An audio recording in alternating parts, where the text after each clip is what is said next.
If I pitched you the idea for a movie that involved five teenagers sitting in a library talking about themselves while serving detention, you'd probably say that sounds boring. If I then told you the movie over 35 years later would be considered a classic and is still enjoyed and relevant to younger generations, you would probably call me crazy. But somehow, John Hughes' 1985 film, The Breakfast Club, did just that. Let's take a look at it.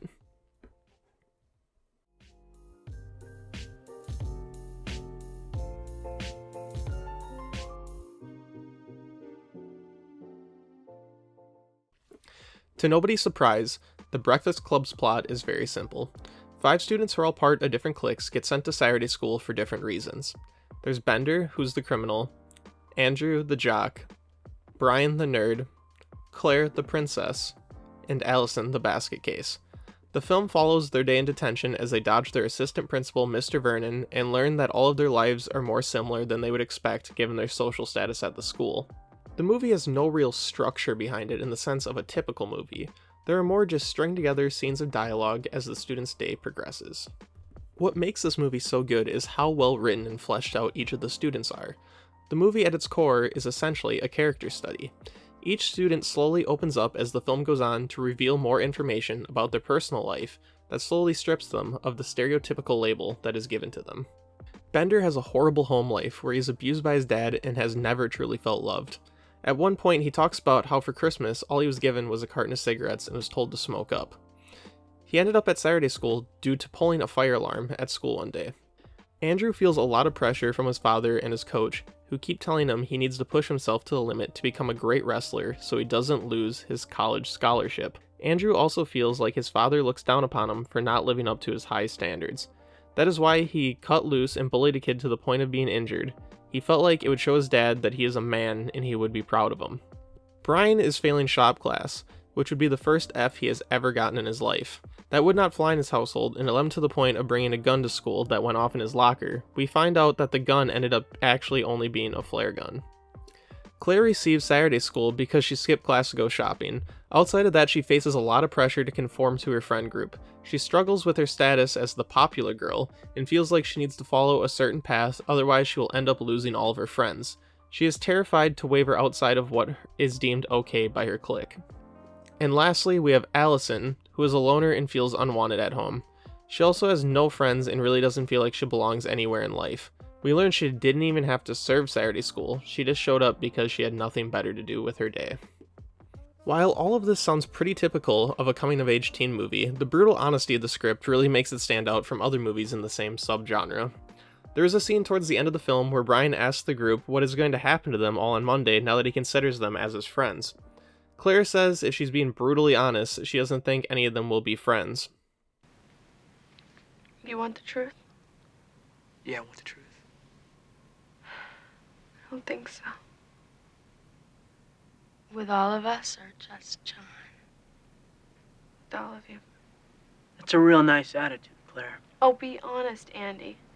Andrew's snappy remark back shows how he really wants to be friends with everyone in the room, but after hearing Claire's rebuttal, he sinks back into his seat knowing she's telling the truth. This movie isn't afraid to say how it is. High school is a time where you want to become an individual and do your own thing, but there is always this cloud hanging over your head that you cannot waver too far outside of your own friend group without the fear of being shamed by them.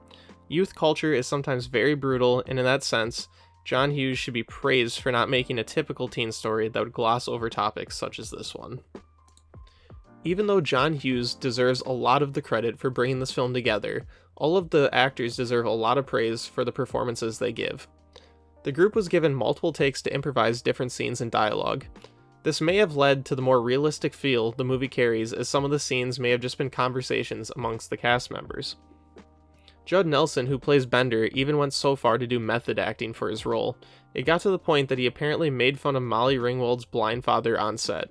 Judd Nelson also went undercover as an actual high school student to prepare for this role, and he ended up buying the real high school students alcohol for rides back and forth to the hotel he was staying at.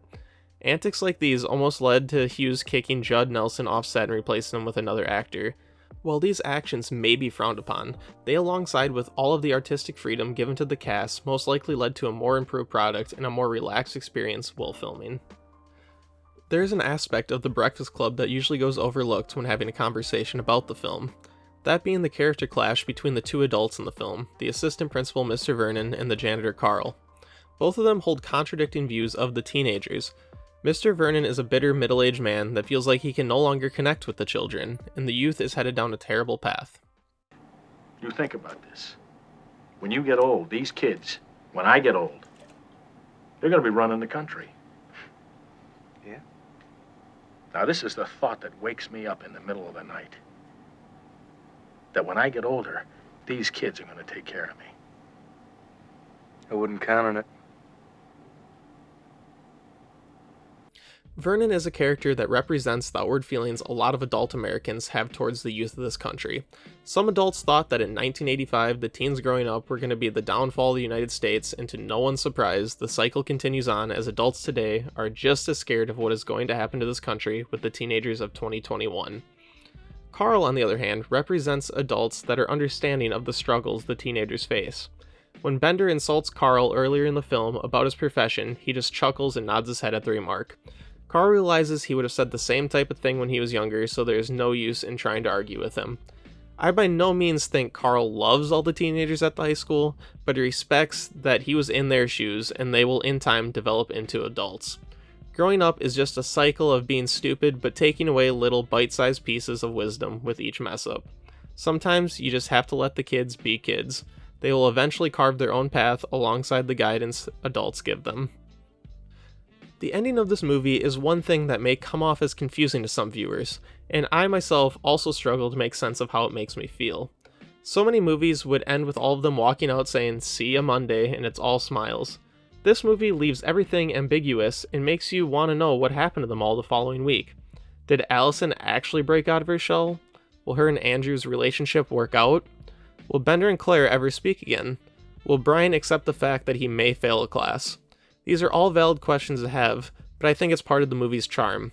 We entered the film knowing nothing about these people, and we leave feeling personally attached to all of them, but we know very little about what the future holds for them. It allows us to draw our own conclusions that make us the most happy with how we personally view each character. While a lot has changed in the world since this movie premiered in 1985, whether that be technological advancements like cell phones, the media society consumes, or drastic culture swings, some things are destined to remain the same. Adults are still irrationally scared of the youth, while the youth still continues to struggle to find their place in this crazy world. Movies like The Breakfast Club allow us to find comfort in knowing others are dealing with similar issues we face in our everyday life. We all see a little bit of Bender, Andrew, Brian, Claire, and Allison inside of ourselves, and that is alright. Because at the end of the day, we are all bizarre. Some are just better at hiding it. I want to thank you for watching my very first movie review. If you liked it, hitting that subscribe button, dropping a like, and leaving a comment goes a long way in helping me out. Have a good one, everybody.